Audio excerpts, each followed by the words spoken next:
नमस्कार, बहुत स्वागत है आपका न्यूज आवर के विशेष कार्यक्रम आमना सामना में और मैं हूं आपके साथ नवजीत कौर। मध्य प्रदेश में विधानसभा और लोकसभा चुनाव में बुरी तरह मात खाई कांग्रेस अपना अस्तित्व बचाने के लिए हर कोशिश कर रही है। इसके लिए प्रदेश कांग्रेस लगातार धरना प्रदर्शन पर जोर दे रही है। मंगलवार को यहां कांग्रेस नेताओं ने प्रदेश में दलित अत्याचारों के खिलाफ धरना प्रदर्शन किया था। वहीं दूसरे दिन महिला कांग्रेस ने सड़क पर शक्ति प्रदर्शन किया, जिस पर सियासत और बयानबाजी गरमाती हुई नजर आ रही है।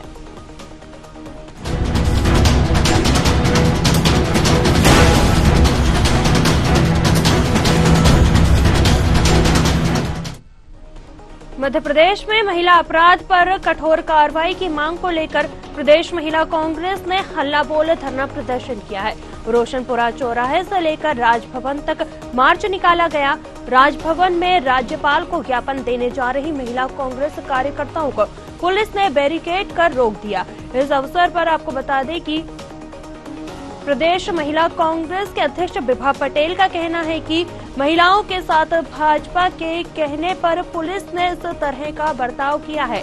महिला कांग्रेस के प्रदर्शन पर आपको बता दें कि पुलिस को भेजा गया और महिलाओं के साथ धक्का मुक्की की गई।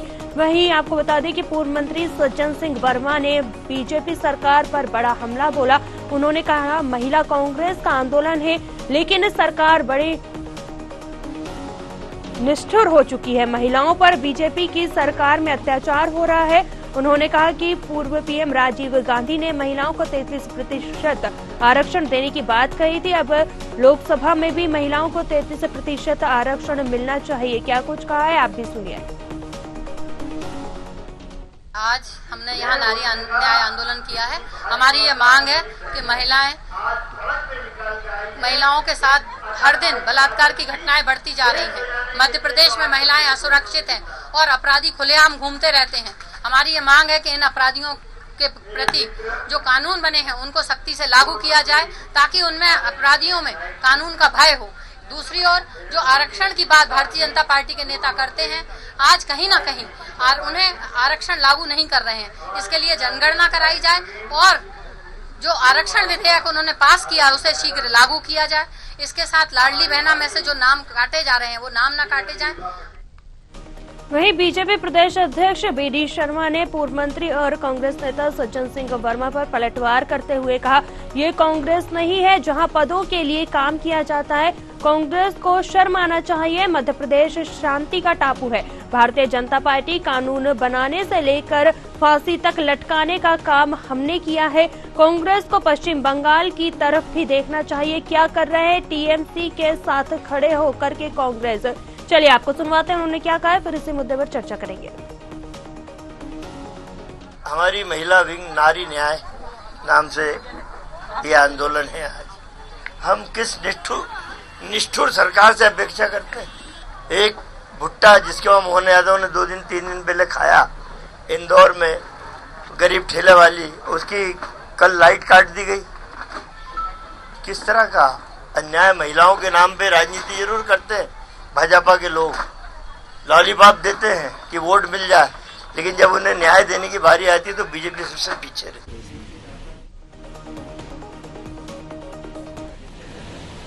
मध्य प्रदेश शांति का टापू है और मध्य प्रदेश के अंदर भारतीय जनता पार्टी की सरकार ने हमारी बहनों की सुरक्षा से लेकर कानून बनाने का काम, फांसी के फंदे तक लटकाने का काम किसी ने किया है तो पहला प्रदेश वो मध्य प्रदेश है। और आज की हमारी सरकार डॉक्टर मोहन यादव के नेतृत्व में तो कड़े से कड़े कानून का पालन करने की भूमिका किसी की है तो हमारी सरकार की है। इसलिए यहां आप सोचना भी मत, यहां अगर कुछ इस प्रकार का करने का प्रयास करोगे तो उसका ठीक तो कर ही देंगे, लेकिन कांग्रेस को जरा पश्चिम बंगाल की तरफ देखना चाहिए। आपको शर्म आनी चाहिए कि जहां पर हमारी बहन के साथ इस प्रकार के अत्याचार होते वहां कहां है कांग्रेस। क्या कर रही है टीएमसी के साथ खड़े होकर के, क्या कर रहे हैं आप केरल के अंदर। आप नहीं बोलते, आप सब भूल जाते। इसलिए ये दोहरा चरित्र मध्य प्रदेश में आपके प्रदर्शन आंदोलन से न कोई जनता सुनने वाली है। जनता जानती है यहाँ भाजपा की सरकार है, सक्षम नेतृत्व है, ऐसे लोगों को यहाँ अवसर नहीं मिल सकता। चलिए इसी मुद्दे पर हम चर्चा करेंगे। हमारे साथ मेहमान जुड़ चुके हैं। सबसे पहले आपका उनसे परिचय करा देते हैं। हमारे साथ शिवम शुक्ला प्रवक्ता बीजेपी जुड़ चुके हैं, कल्पना शर्मा वरिष्ठ पत्रकार। मेहमानों का बहुत स्वागत है। सबसे पहले शिवम जी आपके पास आना चाहेंगे। जिस तरीके से देखा जा रहा है कि महिला अपराध पर कठोर कार्रवाई की मांग को लेकर प्रदेश महिला कांग्रेस ने हल्ला बोल प्रदर्शन कर रही है, वही विभा पटेल का कहना है कि महिलाओं के साथ भाजपा के कहने पर पुलिस ने इस तरह का बर्ताव किया है। क्या कहेंगे इस पर आप? देखिए नवजीत जी, सबसे महत्वपूर्ण चीज यह है कि मध्य प्रदेश की सरकार इकलौती ऐसी सरकार है जिसने महिला और नारी सशक्तिकरण की दिशा में राष्ट्रीय स्तर पर अपनी एक ख्याति को स्थापित किया है। हमारी सरकार की चाहे लाडली बहना योजना हो, लाडली लक्ष्मी योजना हो, उसको बाद में अन्य राज्य सरकारों ने कहीं न कहीं उसको कॉपी करने का प्रयास किया, उससे सीख ली और अपने यहाँ पर भी उसी प्रकार से जो मापदंड है उनको स्थापित करने की कोशिश की है। मध्य प्रदेश की सरकार चाहे नारी की सुरक्षा करने की बात हो, हमने देखा कि मध्य प्रदेश इकलौता ऐसा राज्य है जैसा हमारे प्रदेश अध्यक्ष ने अनेकों अवसरों पर रेखांकित अपनी बाइट में भी किया, जहाँ पर फांसी से लेकर के कठोरतम सजा देने का प्रावधान राज्य सरकार की ओर से सुनिश्चित किया गया है। अपराधियों के घरों पर बुलडोजर चला करके उनके हौसलों को ध्वस्त करने का काम भी मध्य प्रदेश की सरकार करती थी। यहाँ पर बहन बेटियों को पूरी सुरक्षा मुहैया कराने में मध्य प्रदेश की हमारी सरकार पूर्णतः सफल रही है। दूसरी बात, जो कांग्रेस का जहां तक विषय रहा, कांग्रेस पार्टी ने सदैव इन महिलाओं को आइटम पंचमाल कहकर के संबोधित किया। रस और चाशनी जैसी बात तो जीतू पटवारी करते हैं। प्रदेश कांग्रेस की एक भूतपूर्व जिला पंचायत अध्यक्ष और इसके साथ ही साथ प्रदेश महिला कांग्रेस की महासचिव के साथ किस प्रकार से स्थिति निर्मित हुई, उनके ऊपर लात घूंसे चलाने तक का विषय सामने आया। यह तमाम चीजें कांग्रेस पार्टी के भीतर का चरित्र है या भारतीय जनता पार्टी में इनकी कभी भी किसी प्रकार की कोई स्वीकार्यता नहीं है। अब दूसरा जो सबसे महत्वपूर्ण विषय है, आज मध्य प्रदेश में कांग्रेस पार्टी काम कर रही है, तो इनको बंगाल भी जाना चाहिए, जहां पर इस प्रकार से आज पूरे राष्ट्रीय स्तर पर उसको विमर्श का केंद्र बना। लेकिन न मैंने राहुल गांधी जी को उस पर कोई ट्वीट करते देखा, न उनकी बहन प्रियंका गांधी जी को देखा। हाथरस और कठुआ में जा करके वहां पर पूरा एक ऐसा वातावरण निर्मित करने वाले यह लोग, जब इनके शासित अथवा इनके गठबंधन के सहयोगियों के शासित राज्यों में कोई प्रकार का जघन्य कृत्य होता है तो वहां पर चुप्पी और मौन साध लेते हैं। चलिए ठीक है शिवम जी, शिवम जी आपको रोकना चाहेंगे। हमारे साथ रोशनी यादव जी भी जुड़ चुकी है, प्रवक्ता कांग्रेस। आपका बहुत स्वागत है रोशनी जी। जिस तरीके से शिवम जी यहाँ पर कहीं ना कहीं आरोप लगाते हुए नजर आ रहे हैं, जहां एक और देखा जा रहा है कि कांग्रेस लगातार महिला सुरक्षा को लेकर प्रदर्शन करती हुई नजर आ रही है, धरना देती हुई नजर आ रही है, वहीं अगर देखा जाए तो कांग्रेस पर भी आरोप लगाते हुए नजर आ रहे हैं। कांग्रेस के वरिष्ठ नेता ही महिलाओं को किस तरीके से संबोधित करके बुलाते हैं? जी रोशनी, सभी को नमस्कार। जी जी जी देखिए, आज सबसे बड़ा विषय देश की और प्रदेश की अगर हम बात करते हैं तो महिला अत्याचार को लेके, और आज अगर नारी न्याय आंदोलन किया गया तो देखिए इसकी भूमिका को समझना होगा। और ये मेरे भाई शिवम बीजेपी प्रवक्ता हैं, मैं इनसे भी जरूर सवाल करना चाहूंगी कि 2024 के पहले जब चुनाव आने वाले थे तो आप ही के प्रधान सेवक प्रधानमंत्री नरेंद्र मोदी जी ने, जो कभी संसद में जाके किसी भी देश के न्याय के प्रति कोई आवाज उनसे जब स्पष्टीकरण लिया जाता है तब वो आवाज उठाने नहीं जाते, चाहे वो युवा न्याय की बात हो, महिला न्याय की बात हो, किसान न्याय की बात हो, जहां वो किसान की आय दोगुनी करने की बात कहते हैं, उस पर कोई स्पष्टीकरण नहीं देते। लेकिन इस चुनाव के पहले आप 2 बार संसद भवन में खड़े होकर के महिला आरक्षण के ऊपर बड़ा लंबा जो है भाषण देते हैं, और उसके भाषण के बाद आप महिला आरक्षण को लागू नहीं करते, महिला आरक्षण को लागू नहीं करते। लेकिन आप मध्य प्रदेश में देखें, जो देश का दिल कहा जाने वाला मध्य प्रदेश, ये मध्य प्रदेश महिला अत्याचार में नंबर 1 होता जा रहा है। आप एनसीआरबी के आंकड़े देख। चलिए रोशनी जी से हमारा संपर्क टूट गया है। कल्पना शर्मा जी वरिष्ठ पत्रकार भी हमारे साथ जुड़ी है। कल्पना जी आपके पास आना चाहेंगे। जिस तरीके से देखा जा रहा है कि मध्य प्रदेश में आरोप प्रत्यारोप का दौर लगातार जारी है, वही अगर कांग्रेस की बात कर ली जाए तो देखा जा रहा है कि कहीं ना कहीं महिलाएं भी अब रोड पर आ गई है, प्रदर्शन करती हुई नजर आ रही है और महिला अपराध के खिलाफ आवाज उठाती हुई नजर आ रही है। लेकिन वहीं देखा जाए तो कांग्रेस का ये भी आरोप निकलकर सामने आ रहा है कि पुलिस बर्बरता करती हुई उनसे कहीं ना कहीं नजर आ रही है। कितना जायज है, आपसे जानना चाहता है। नवसीत, सबसे बड़ी बात यह है कि राजनीति करती है महिलाओं को लेकर, लेकिन क्या किसने क्या नहीं किया? क्या मणिपुर में ही महिला नहीं थी? क्या बंगाल तरह से हो रहा है, उसके बाद किसी सारी होती है, ये अपने आप में ये नहीं बताता कि आप महिला के हित में कितनी बातें करते हैं। कहीं ना कहीं बहुत आवश्यक है कि अगर आप सच में कोई भी पार्टी अगर सच में महिला की बात करती है तो उसको सामने आना चाहिए। राहुल गांधी से जब ये पूछा गया मीडिया द्वारा ही, हमारे ही लोगों के द्वारा जब ये पूछा गया कि आप कर्नाटका पर क्या कहना चाहते हैं, तो उनका ये कहना, उन्होंने कहा कि मीडिया मुझे मुद्दों से भटकाना चाहती है। क्या कोलकाता की घटना कोई विषय नहीं जिस पर बात की जा सके? सबसे बड़ी बात यह है। और देखिए, एक पत्रकार होने के नाते ये बात भी देखनी पड़ेगी कि अगर उत्तर प्रदेश में कोई केस होता है तो उसका घर तोड़ दिया जाता है, मध्य प्रदेश में घटनाएं होती है, बुलडोजर घरों पर चला दिया जाता है, ये भी सब कुछ सब जानते हैं। इन सारी बातों पर गौर करने की आवश्यकता है। कंगना रनौत ने कल एक स्टेटमेंट दिया, आप जानते हैं कि उसका खंडन भारतीय जनता पार्टी ने एक लेटर जारी करके कर दिया। तो मुझे ऐसा लगता है कि महिला कि कोई भी बात हो उसमें एक दृष्टि से बात करने की आवश्यकता है। जब तक राजनीतिक पार्टियां सारे विषयों को लेकर समानता से बात नहीं करेंगी तब तक इन पर ये आरोप लगता रहेगा। और रही बात ये महिला आरक्षण की बात अगर कर दी जाए, आप आरक्षण को छोड़ दीजिए, अगर आपको सच में महिलाओं को इसमें कुछ करना था आप अपनी तरफ से टिकट दे देते। आपके तो बीजेपी से भी बहुत कम टिकट थे, बीजेपी दोषी है। बीजेपी, मैं मानती हूँ बीजेपी ने अपनी उतनी सीटें महिलाओं को नहीं दी, लेकिन आपने तो उसको उससे भी कम दी। आप बढ़ा सकते थे, आपके पास पावर थी, अपने सीट डिक्लेयर करने की पावर तो आपके पास थी, आपने क्यों नहीं की? राजनीति करनी है तो उसको बहुत साफ सही तरीके से कीजिए। महिला किसी के अधीन नहीं है, महिला सक्षम है, महिला पहले से सबक थी। और जो हमेशा ये कहा जाता है कि हमारी पार्टी ने आके ये किया, हमारी पार्टी ने आके किया, नंबर ये बताइए कि महिलाएं कब सबल नहीं थी? हमारे देश में सावित्री बाई फुले को आप कैसे भूल जाएंगे?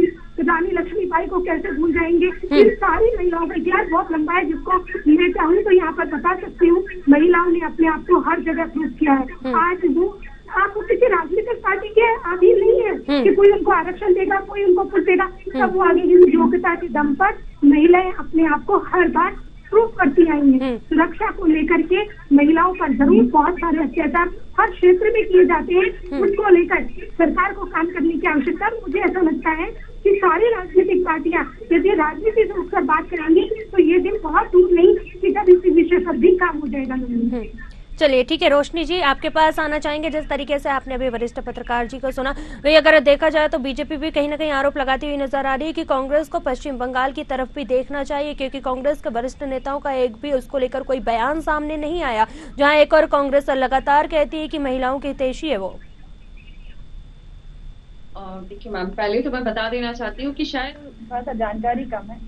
जब भी कोलकाता का जो भी दृश्य सामने आया था, राहुल गांधी जी ने सबसे पहले ट्वीट किया था, और एक नहीं 2 ट्वीट किए थे, उसको जाके भी चेक कर लीजिएगा। और उन्होंने पूरी संवेदनशीलता रखी थी। और मैं ये कहना चाहूँ कांग्रेस प्रवक्ता के नाते ही नहीं, एक महिला के नाते, देश में अगर इस तरह की घटना किसी भी राज्य में किसी भी बहन के साथ होती है तो वो बहुत ही महिलाओं है, घटना होती है। लेकिन लगातार भारतीय जनता पार्टी मुद्दों से भटक करके आप देखिए कि ये आरोप लगाना शुरू करते हैं। अगर आरोप की गिनतियां गिनाई जाए तो इस देश का जो सम्मान, इस देश को गौरव देने वाली बेटी जंतर मंतर पर बैठ करके हमारी पहलवान बेटियां न्याय की गुहार लगाती रही। लेकिन मजाल है कि अगर प्रधान सेवक ने और भारतीय जनता पार्टी के किसी नेता ने उफ किया हो, अगर उनके खिलाफ कोई कार्रवाई की हो और जाकर के उनके बेटे को टिकट देते हैं। बेटे भी जो है 2 नाबालिग जो है 2 बच्चों को रौंद करके उनकी गाड़ी चली जाती है। लेकिन इस तरह का दृश्य देखा, आप मणिपुर देखें, मणिपुर जलता रहा, वहां आर्मी की एक जो है बहन अपनी लज्जा की भीख मांगती रही, तब कहाँ गए थे भारतीय जनता पार्टी के नेता। और ऐसे अनेक दृश्य, कर्नाटक की बात कर रहे हैं, प्रज्वल रवन्ना, जिनकी इनके प्रधान सेवक पीठ थपथपाते हैं और फिर वो विदेश भाग जाते हैं। और फिर आप बात करते हैं इसी मध्य प्रदेश में, जब आप कोलकाता जैसा दृश्य देखते हैं, यही रीवा में एक हमारी डॉक्टर गायनो बहन के साथ छेड़खानी होती है। आप कहते हैं कि आप 0 टॉलरेंस की नीति अपनाते हैं और कांग्रेस आपका समर्थन करती है इस बात के लिए कि आप महिलाओं के संरक्षण के लिए कोई भी कड़ा कानून लेकर के आते हैं, अगर कोई भी प्रावधान बनाते हैं तो हम हमेशा पूरा इंडिया गठबंधन आपके साथ खड़ा है। लेकिन आप ऐसा कौन सा सख्त न्याय अपनाते हैं? महिला आरक्षण की, आज महिला आरक्षण के तहत सारे मुद्दों को कांग्रेस पार्टी ने रखा। तो आपसे यही निवेदन किया गया कि जब आप 2026 में आपको लागू करना था तो आपको टेंट लगा करके ढोल बजा के, जिस ढोल में ढाप भी नहीं बची है, और आप उसको बजा करके क्या बताना चाहते हैं? आप सारी चीजों का अनाउंसमेंट करते हैं और उसके बाद आप उसको लागू नहीं करते। अगर आज आप लागू करते तो हरियाणा और अन्य जैसे राज्यों में महिलाओं को लाभ मिलता। आरक्षण की महिला को जरूरत नहीं है। संबल महिला खुद अपने आप में एक शक्ति स्वरूपा है, लेकिन जो हमारे संविधान के दायरे के तहत जिस तरीके से जो संविधान बनाया गया है उसमें महिलाओं की आवाज को बुलंद करने का एक प्रावधान दिया है। और आज जब तक अगर कोई महिला, आप देखिए कि कांग्रेस पार्टी की यह बात कर रहे हैं, स्वतंत्रता आंदोलन से लेके आप देखिए सरोजनी नायडू जी को सबसे आगे बढ़ाया। इस देश को प्रधानमंत्री के रूप में इंदिरा गांधी जी एक महिला थी। भारतीय जनता पार्टी ने कब ऐसा इतिहास रचा है? लेकिन ये दूसरों के ऊपर पैर रखकर चलने की इनकी आदत है। और मैं यही कहूंगी कि बहुत संवेदनशील होके जो लाडली बहना कह करके आप आज देखें उज्ज्वला कनेक्शन में ये बात करते हैं, कितनी बहनें जो गरीब हैं, जिनको यथार्थता में जिनको लाभ मिलना चाहिए उनको लाभ नहीं मिलता। आप बीपीएल की जितनी बहनें हैं आप उनको गैस कनेक्शन में जोड़ने की बात करते हैं। आप जरा पता करिए कि कितने गैस एजेंसियों पे इन्होंने निर्देशित किया है कि उन बहनों को 450 रुपए में गैस सिलेंडर मिले। आपकी फरमान जारी कर देने से, कैबिनेट में बिल जारी कर देने से उनको न्याय नहीं मिल जाता है। आपको निचले स्तर पर जाना होगा कि कितना भ्रष्टाचार फैला हुआ है। अगर आज आप तहसील में, जनपद में या जिले में जाकर के देखेंगे, एक भी कोई काम बिना रिश्वत के नहीं होता। अगर इनको सबूत भी चाहिए ना तो जीते जागते सबूत। चलिए रोशनी जी, आपको रोकना चाहेंगे, शिवम जी के पास आना चाहेंगे। शिवम जी, देखा जा रहा है कहीं न कहीं आरोप लगाते हुए कांग्रेस नजर आ रही है, महिलाओं पर बीजेपी की सरकार में अत्याचार हो रहे हैं, क्या कहेंगे इस पर आप? देखिए, सबसे अव्वल बात तो यह है कि कांग्रेस पार्टी के किसी भी नेता प्रवक्ता को मध्य प्रदेश की भारतीय जनता पार्टी की सरकार पर ऐसे बयान उठाने से पूर्व, बयान लगाने से पूर्व अपने शासित राज्यों की स्थिति देख लेनी चाहिए। अभी रोशनी जी कह रही थी कि एनसीआरबी की रिपोर्ट में मध्य प्रदेश सबसे अव्वल है, तो मैं उनको बताना चाहूंगा एनसीआरबी का जो आखिरी डाटा आया है उसके अनुसार नंबर 1 पर जो राज्य महिला अपराधों में है वह राजस्थान है। और राजस्थान में भी 6-7 महीने पहले तक कांग्रेस की सरकार थी। तो आखिर कांग्रेस पार्टी कैसे महिला अपराधों के विषय में इतना मुखरता के साथ पक्ष रख सकती है? दूसरा जो यह बिंदु है, मध्य प्रदेश की सरकार ने चाहे महिलाओं का आर्थिक सशक्तिकरण हो, उनके खातों तक डीबीटी के माध्यम से डायरेक्ट राशि पहुंचाने का काम करने की बात हो, लाडली बहना योजना के माध्यम से उनके घर में उनको उज्ज्वला जैसी योजनाओं के माध्यम से लाभान्वित करने की बात हो, प्रधानमंत्री आवास योजनाओं में महिलाओं को आवश्यक कोटा निर्धारित करने का विषय हो, अथवा मुख्यमंत्री लाडली बहना योजना जो है उसमें आवास की योजना को सम्मिलित करना हो, यह तमाम चीजें ही मध्य प्रदेश की नारियों के जीवन में एक क्रांतिकारी परिवर्तन लेकर आई है। कमलनाथ जी ने अपनी सरकार में क्या किया था? 15 महीने की क्या है, बैगा सहारिया वर्ग की महिलाओं को जो कुपोषण के खिलाफ लड़ाई के लिए अनुदान राशि मिलती थी उसको पूर्णतः समाप्त कर दिया। तो कांग्रेस का चरित्र तो यह रहा है। कांग्रेस के नेताओं की अगर आप महिलाओं के विरुद्ध अपराध आप देखने जाए तो सरला मिश्रा का प्रकरण याद आ जाएगा, नैना साहनी का प्रकरण याद आ जाएगा, तंदूर हत्याकांड हमको याद आ जाएगा, हमको अजमेर का प्रकरण याद आ जाएगा, हमको जीतू पटवारी जी की चाशनी वाले बयान याद आ जाएंगे, हमको याद आएगा टंच माल कहने वाले, बच्चा पैदा करने की मशीन वाले, हमको आइटम कहने वाले नेता याद आ जाएंगे। कांग्रेस में जो महिलाओं की वेशभूषा।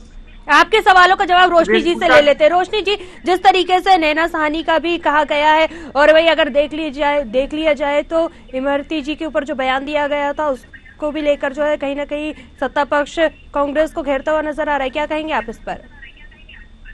देखिए, मुझे लगता है कि अगर इनकी तरह इस तरीके के बयानों की और बहुत ही शर्मनाक बयानों की अगर हम बात करेंगे और गिनती कराने लगेंगे तो ये भी हाथरस याद कर सकते हैं। हेमा मालिनी जो इन्हीं के सांसद हैं, इन्हीं के नेता कहते हैं कि जो है उनके गाल जो है वो सड़क की भांति हैं। इस तरह की निंदनीय बयानों की अगर लाइन से अगर बात की जाएगी तो मुझे लगता है कि ना तो ये स्पष्टीकरण दे पाएंगे। और आप देखिए कि कैलाश विजय, चलिए ठीक है रोशनी जी, आपको 1 मिनट रोकना चाहूंगी। रोशनी जी, जाकर के आपको रोकना चाहूंगी। अगर देखा जाए तो मध्य प्रदेश, एक सवाल और रोशनी जी आपसे, एक सवाल और, महिला कांग्रेस ने जहां एक और हल्ला बोल प्रदर्शन किया है लेकिन इसमें पीसीसी चीफ जीतू पटवारी और उमंग सिंगार गैर मौजूद रहे, जिस पर बीजेपी सवाल कर रही है कि आखिर ये क्या कुछ दर्शाता है? देखिए, ये मुझे नहीं लगता कि इस पर कोई विषय आना चाहिए। ये महिलाओं को लेकर के बड़ा जो है नारी न्याय आंदोलन था और हमारी राष्ट्रीय अध्यक्ष जो है अलका लांबा जी, उनके नेतृत्व में इसको आगे रखा गया है। और वो हमारे अध्यक्ष जीतू पटवारी जी और हमारे अन्य नेता किसी उचित काम से जो है उनका बाहर जाना हुआ था, इसलिए वो शरीक नहीं हो पाए। लेकिन आप देखिए कि लगातार आंदोलन हो रहे हैं, ये बेतुका सा सवाल कि उसमें वो उपस्थित नहीं थे। बीजेपी के पास कोई एजेंडा नहीं है। आप सीधी मुद्दे पर बात करिए कि आज जो मध्य प्रदेश में जिस तरीके से अत्याचार का स्तर बढ़ जाता है, और अभी मेरे शिवम भाई मुझे सरकारें गिना रहे थे, राजस्थान में आपकी सरकार है, उत्तर प्रदेश में 10 साल से आपकी सरकार है, आप क्यों उसका रिकॉर्ड उठाकर नहीं देखते? आप आंध्रा जाके देखें, आप लाइन से देखिएगा कि कितने राज्यों का आप ब्यौरा देंगे, लेकिन आप फिर भी सवाल आप करते हैं कांग्रेस पर। आपको शर्म आनी चाहिए। यहाँ पार्टियों की बात नहीं हो रही है, महिलाओं को सुरक्षित करने की बात हो रही है कि जिस तरीके से महाभारत में दुर्योधन अपशब्द करके द्रौपदी का चीरहरण होता है तो कृष्ण उस चीरहरण की रक्षा करने आते हैं, तो क्यों नहीं मध्य प्रदेश में भी उसी वंशज के मोहन यादव जी भी बैठे हैं। तो इस बात पे आपको जो है निर्णय लेना चाहिए कि कैसे रोशनी जी, वरिष्ठ पत्रकार जी कल्पना जी के पास आना चाहिए और इस तरीके के आंकड़े रोशनी जी आपको रोकना चाहिए। दलित अत्याचार में देख लें, नंबर 1 मध्य प्रदेश होता जा रहा है। बच्चों के अपहरण में देख लें, नंबर 1 होता जा रहा है। लूट के मामले में देख लें, साइबर क्राइम के मामले में देख लें। किस बात की हम बात करें? अगर एक में आप पीछे हो तो जरा मध्य प्रदेश को सराहा जाए। आपको सबको मिलकर चिंता करनी चाहिए, हम सबको चिंता करनी चाहिए। और ये बहुत ही संवेदनशील मामले हैं महिला अत्याचार को लेकर के, और मुझे लगता है कि हमारी इनको जहां जरूरत होगी एक महिला सम्मान के नाते हम इनके साथ खड़े हैं। चलिए, बिल्कुल कल्पना जी आपके पास आना चाहेंगे। जिस तरीके से देखा गया है कि प्रदेश में कांग्रेस ने हल्ला बोल महिलाओं ने प्रदर्शन किया है, लेकिन इसमें जिस तरीके से भी रोशनी जी से पूछा गया कि पीसीसी चीफ और उमंग सिंगार गैर मौजूद रहे, तो क्या लगता है आपको कि गुटबाजी कांग्रेस की कहीं ना कहीं निकल कर सामने आ रही है और इसी गुटबाजी के कारण कांग्रेस को हार का सामना करना पड़ा? नहीं, ये वाला महिलाओं का एक प्रोग्राम था जिसको उन्होंने अपने तरीके से किया, तो ऐसा तो मैं नहीं मानती कि वहाँ पर अभी तो पटवारी या इन लोगों का सिंहा का होना जरूरी था, तो वो नहीं। लेकिन जिस तरह से अभी जो बात कही मुझे वो बहुत सराहनीय लगा कि जहाँ भी बीजेपी को आवश्यकता होगी वहाँ कांग्रेस उनके साथ खड़ी है। महिला अधिकारों की अगर बात की है तो इस तरह का अगर सिर्फ बयान नहीं, अगर इस तरह की चीजें की जाए, एक दूसरे का साथ देकर महिला कितने से काम किया जाए, सारी राजनीतिक पार्टियां अगर इस तरह से काम करें तो फिर दिन दूर नहीं जब मध्य प्रदेश एक ऐसा राज्य बन जाएगा जहाँ महिला सम्मान में, महिला अपमान करने में कोई भी सोचेगा, 10 बार सोचेगा। तो ये बहुत अच्छा एक सुझाव है और बहुत अच्छा तरीका होना चाहिए। लेकिन राजनीतिक पार्टियां कहीं न कहीं अपने स्वार्थ हित से किसी से वक्त पर भूल जाती हैं। तो मुझे ऐसा लगता है अब समय आ गया है कि जहाँ महिलाओं की बात है वहाँ राजनीति से ऊपर उठकर बात करने की आवश्यकता है, तो ज्यादा एक इफेक्टिव एक काम होगा। सबसे बड़ी बात, महिला इसमें बहुत कुछ करने की आवश्यकता है। जी बिल्कुल, अपने आप चलिए ठीक है। कल्पना जी रोकना चाहूंगी आपको, कल्पना जी रोकना चाहूंगी। शिवम जी आपके पास आना चाहेंगे। जिस तरीके से देखा जाता है कि महिलाओं के साथ अपराध लगातार बढ़ते हुए नजर आते हैं और अपराधी खुलेआम घूमते हैं, लेकिन अब अगर देखा जाए तो डबल इंजन की सरकार है, क्या कुछ ऐसे ठोस कदम उठाए जाएंगे महिलाओं के संरक्षण के लिए?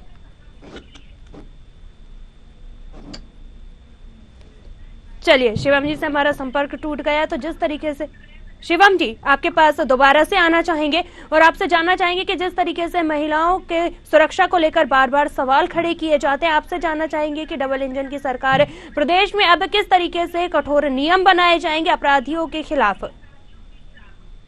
देखिए, मध्य प्रदेश की सरकार ने पहले ही यहाँ पर महिलाओं के विरुद्ध कोई व्यक्ति अगर किसी प्रकार का जघन्य अपराध करता है तो फांसी जैसे प्रावधान किए हैं और इसका एग्जीक्यूशन भी भली बात मध्य प्रदेश की सरकार के थी। तो कानून के दृष्टिकोण से मध्य प्रदेश की सरकार ने पूर्णतः सुनिश्चित किया है कि मध्य प्रदेश में बहन व्यक्तियों की जो अस्मिता और उनका स्वाभिमान है उसके साथ किसी प्रकार का कोई खिलवाड़ नहीं होने पाए। उसके साथ ही साथ मध्य प्रदेश की सरकार ने उनको इतना आत्मबल प्रदान किया है कि आज यहाँ पर नारी शक्ति जो है अपने स्वाभिमान, अपने सम्मान को समझती है और पूरी तरीके से मध्य प्रदेश की सरकार के साथ कंधे से कंधा मिला करके विकास में प्राथमिक रूप से सहभागी है। तो उस स्थिति में अन्य कोई ऐसा अभी नवाचार लाने की आवश्यकता नहीं है। सरकार लगातार नीतिगत विषयों पर विचार विमर्श करती रहती है। तो आने वाले वक्त में हम देखेंगे कि पूरी तरीके से मध्य प्रदेश अपनी सरकार के माध्यम से नारी सशक्तिकरण के अनेकों प्रतिमान स्थापित करेगी और महिलाओं की उन्नति और प्रगति को सुनिश्चित करने में हमारी सरकार पूर्णतः सफल साबित होगी।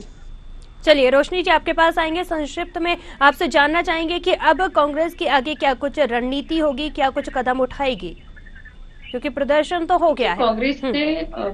कांग्रेस ने जंतर मंतर से नारी न्याय आंदोलन की बात कही है।